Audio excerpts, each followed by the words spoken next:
The U.S. military-industrial complex, dehumanizing mechanisms derived through processes of commodification. Hi, my name is Sophia Guthrie, and this is my presentation.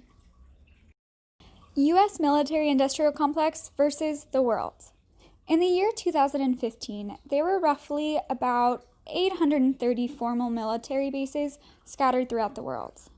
The U.S. military-industrial complex controls 800 of them. So 800 of the total 830 bases worldwide are controlled solely by the U.S. These 800 U.S.-controlled bases are spread throughout 80 different foreign countries. These bases currently house over 138,000 soldiers. So you might be asking, why does the U.S. have so many military bases and other countries cumulatively only have 30? Well, to answer this question, I'd like to take a look at the broader history surrounding the U.S. military-industrial complex, or the MIC. At the end of the Second World War, the U.S. emerged as a global nuclear superpower. The MIC, which had provided the American government its superior transnational position during the war, was also recognized as one of the primary tools that would be needed to remain in this hierarchical throne of power in the future. Thus, following the Allied forces' victory, the MIC strategically planted U.S. military bases in every corner of the earth as one method of maintaining control and superiority. It is super clear in the historical record that following World War II, the U.S. really amped up their supply of foreign military bases. But when analyzing these historical records, again, I noticed a secondary and parallel pattern to this one. I started to notice that whenever American military base was planted in a region in the global south, very quickly after that, you would see a sex work-based industry start to emerge in the local communities that surrounded this U.S. military base. And then sometime after that, I could start to see that the MIC-funded sex-based infrastructure that had been put into place started to eventually dominate and overcome the local economy until it became one of the primary and pillar aspects of these nation states' economic infrastructure. So I will get into this in more detail towards the end of the slide, but I really saw that in this pattern, the U.S. soldiers were painted as the consumer, so not quite as important or not quite mattering as much as the product owners or makers, but still more important than the product itself. And in this case, the product itself was conveyed as the local women who were dehumanized, commodified, and portrayed as a non-human object that could be consumed and discarded without much care.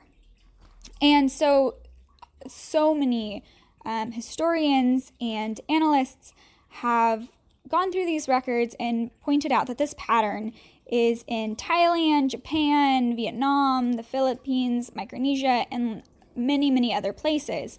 But I particularly focused on this pattern in South Korea. In order to examine this pattern, I think it's prevalent to look at some of the sordid history shared between the American military-industrial complex and South Korea. So to start at the beginning, South Korea rose to a place of independence from the colonial Japanese body pretty much prior to the Allied Western Forces' victory in World War II. But this independence and freedom was very short-lived and lasted pretty much until the U.S. settled military operations there and assumed a lot of informal control of the country.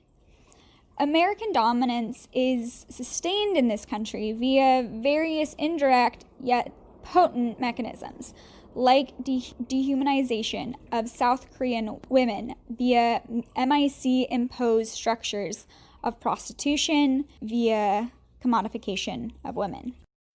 American dominance is sustained in South Korea via various indirect yet potent subliminal mechanisms, like dehumanization of South Korean women via MIC-imposed structures of prostitution and sex work. Camp towns, which arose after the Second World War, were military base adjacent towns or cities that grew around the commodification and dehumanization of millions of women that were desperate to survive in a post-war resource-depleted landscape. So it's also really important to note that camp towns in South Korea were almost the direct product and intent of the MIC's plan and strategy. And also another key point to note is that in these camp towns, which occurred in South Korea, but also in many other nations in the global south that housed American military bases, the records show that there are extremely elevated rates of gender and or sexual violence that are committed by U.S. military personnel in camp towns. So camp towns in South Korea, after 1945, they really blew up around the nation surrounding various American military bases.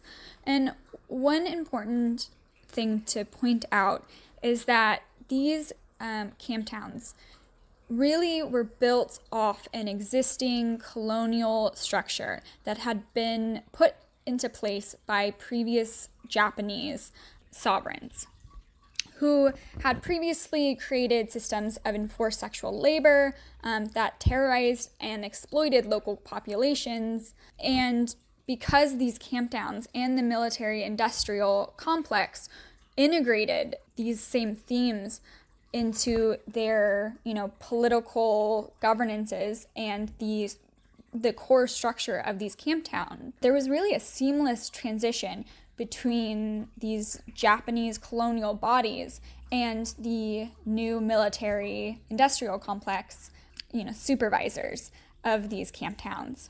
Sadly, after Japan stepped out of their colonial role in South Korea, the military industrial complex stepped right into their shoes and continued the same path that the Japanese had originally started.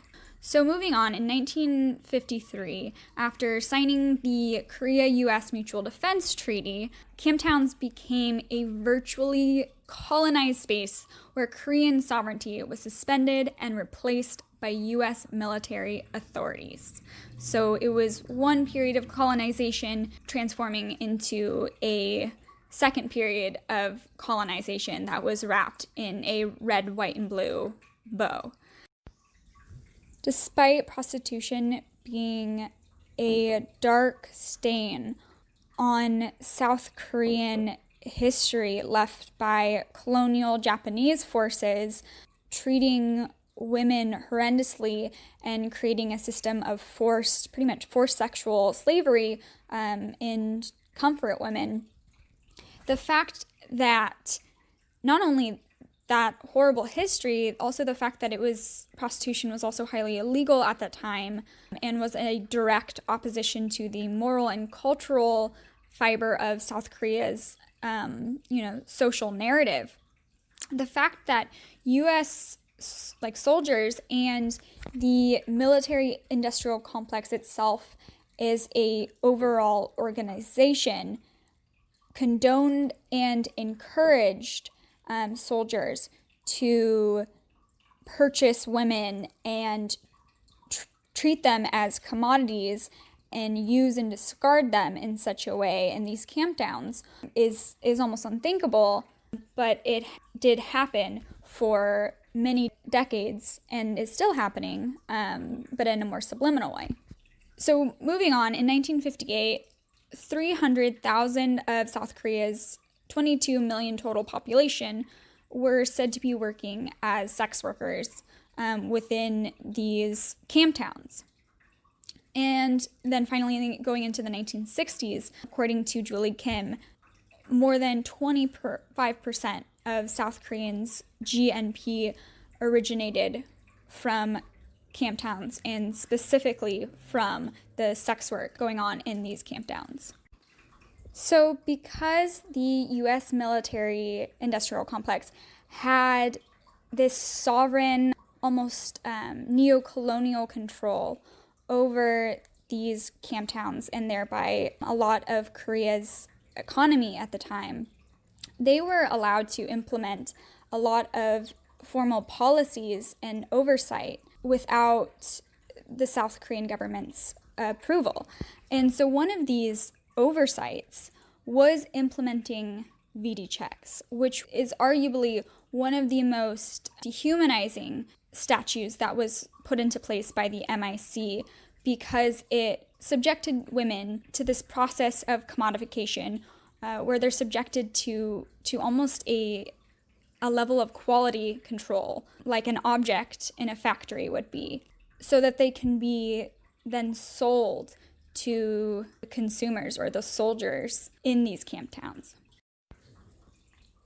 The U.S. military industrial complex, who had manufactured and now was in sovereign control of base adjacent camp towns, started to implement these VD or venereal disease checks starting in 1971. Any woman that wanted access to these camp towns, which were often the pillar of the local economy and center of commerce, these women would need to receive regular VD checks and carry with them something called a VD card, which showed military officials that they were quote unquote clean and a acceptable commodity. And this was regardless if they were involved in the town's sex industry or not. They could be women that worked in a laundry, or they could be women that cooked, or women that helped with cooking and cleaning in a restaurant.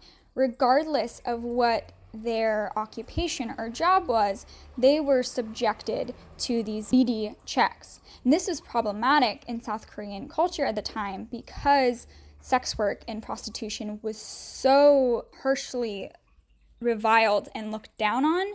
So any woman that had these VD checks and therefore was assumed to be a sex worker, regardless if that was actually their chosen occupation, was automatically put into this socially undesirable category in larger South Korean society, and also by the military culture within the camp towns.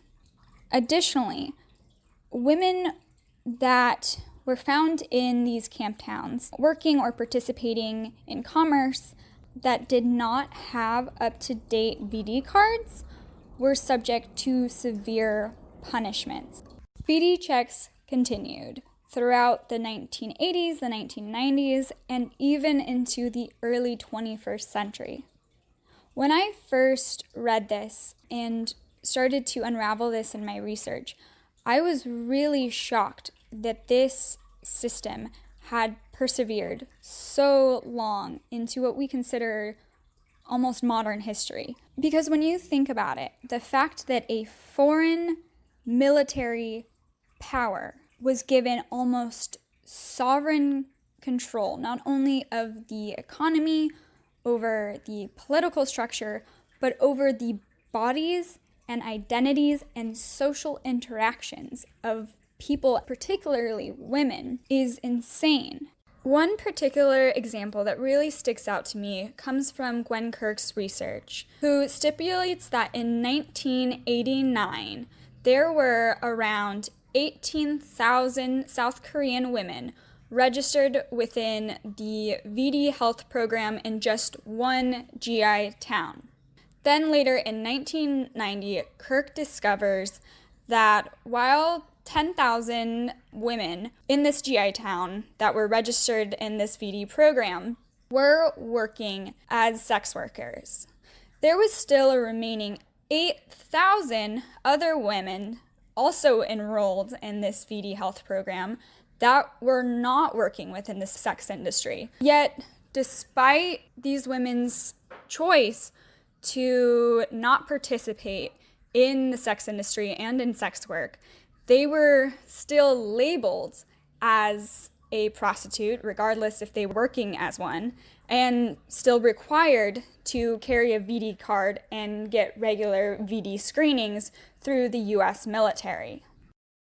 In the late 1980s and 90s, there was a lot of pushback from South Korean feminist activists and anti-American nationalist movements about the way that When I was doing this research, I found myself asking, why would the South Korean government allow the abuse and violence and even murder of South Korean to happen at such an astronomical rate by U.S. soldiers? To answer that question, Moon writes, many Camptown women suggest that the Korean government also viewed them as commodities to be used to shore up the country's struggling economy in the decades after the Korean War. Also, for decades, key leaders of Asian women's movements documented and insisted that the U.S. military prostitution throughout South Korea and the Philippines involve a complex system of central and local government policies,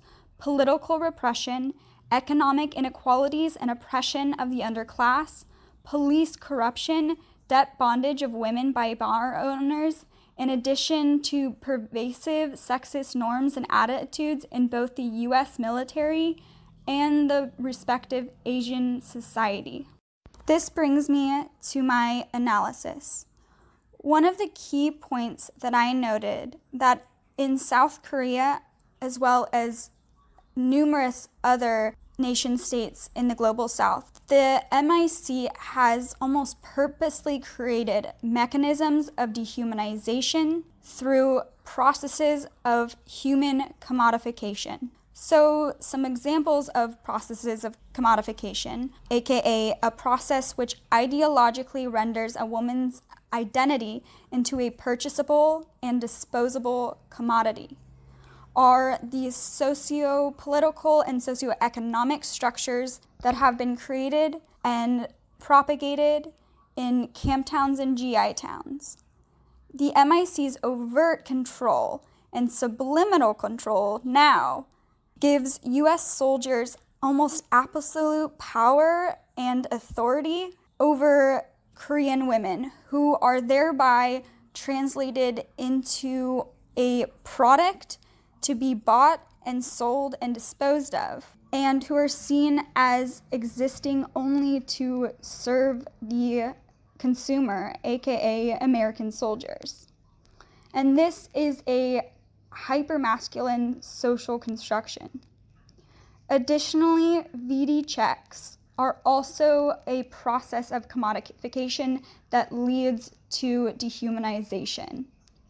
VD checks are almost like quality control mechanisms that you would see in a factory, implemented to protect the company, or in this case, the MIC.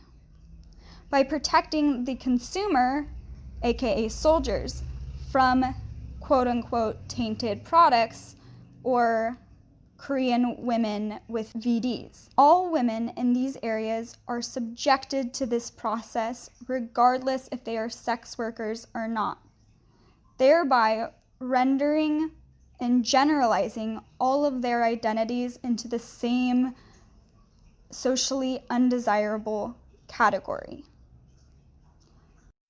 By seeing a human being as a commodity that can be purchased, sold, or disregarded without much care or consequence, G.I.s, through their hyper-masculine socialization in the military, were able to see South Korean women living in the camp towns, as well as Asian women in general, as less human than they were, and therefore not deserving of the same empathy and compassion and treatment that one would give a actual human being. Because of this hyper-masculine socialization imbued with dehumanizing through commodification mechanisms, there were significant gendered consequences within the South Korean camp towns that continues today within South Korean G.I. towns. Some of the prevalent gendered violence that I saw were sexual assault, rape, violence, murder, human trafficking, political and economic marginalization, domestic abuse, destitution, abandonment, and much more. And these were all perpetrated by U.S. military members embedded with dehumanizing mechanisms via hyper-masculine socialization. While it's hard to find specific cases where women in these camp towns have actively spoken out and fought against the powerful MIC body within South Korea, these are some of the powerful cases that have circulated within not only the South Korean media discourses, but throughout the world. The first one documents a case in 1995, written about by King Jing.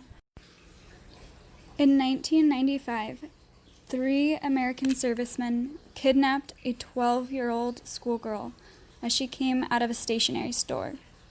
They beat her, bound her hands and legs, and stored her in the trunk of a car while they drove her to an abandoned sugarcane field, where they took turns raping her. When one of the men noticed her staring at them, he covered her eyes with duct tape. After being dumped on the side of the road, bleeding and unconscious, the girl managed to crawl to help. Upon recovery, she took the extraordinary step of reporting the assault to the police.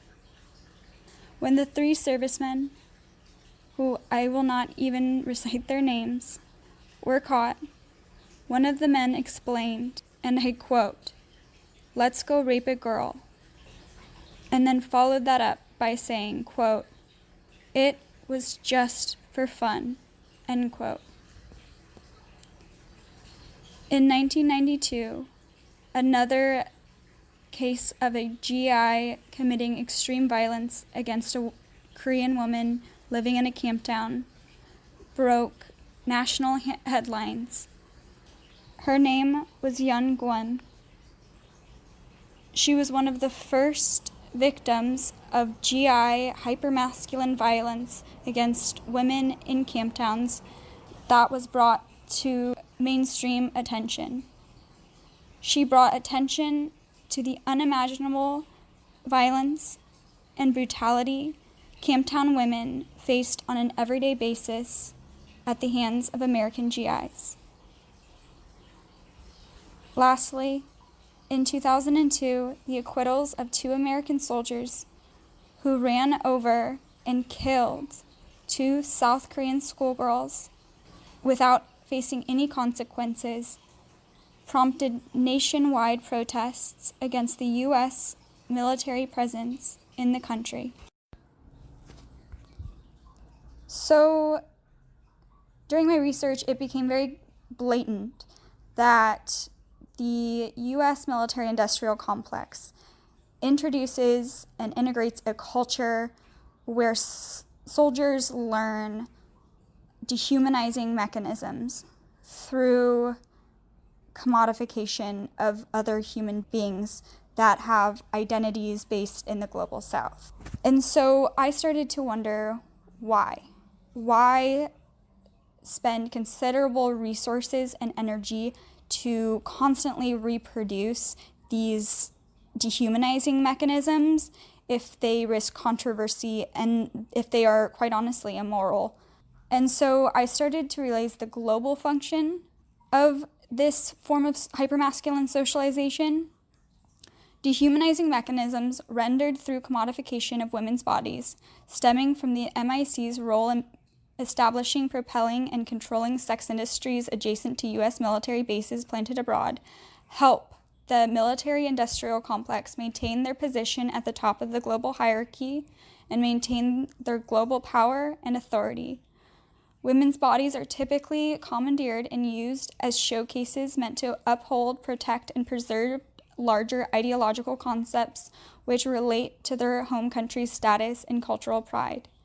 MIC's fueled prostitution creates commodified processes that perpetuate dehumanizing mechanisms, which damage local women's social standing, thereby also damaging the larger ideological structures attached to those women's bodies, which define nations and determine their status, perceived power, and conceptual rank.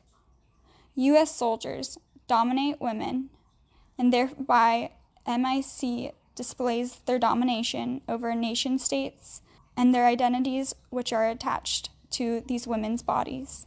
It reminds these nations of their own weakness, perceived weakness, and the ideologically created strength of the MIC. Some of the inner organizational functions of these dehumanizing mechanisms and hypermasculine culture existent in the MIC is answered with another question. How does the MIC turn young boys barely out of adolescence into weapons of war who can kill without question when ordered? And the answer is dehumanizing mechanisms. They teach them how to see a human and think of them as less than a human being. Mechanisms like this are integrated within soldiers' perceptual framework during their hypermasculine military resocialization and practiced on local women living in the global south.